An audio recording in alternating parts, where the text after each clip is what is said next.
In this video, we're going to be installing the Austere Field Applications on macOS devices such as MacBook Air, MacBook Pro and iMac.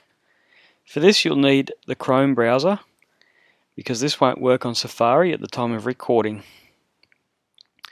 So we start by opening Chrome and we navigate to the application as you would any other website. Once the application's loaded, we should get a prompt up here in the Chrome address bar to install the application.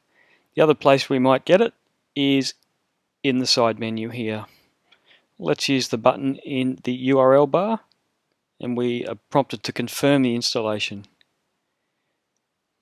And you can see that now it's opening in full screen, independent of the browser. It appears in our dock. We can quit and open the application just like any other piece of software installed to our Mac.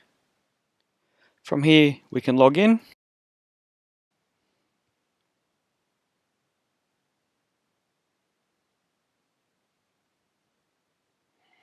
and our application is installed.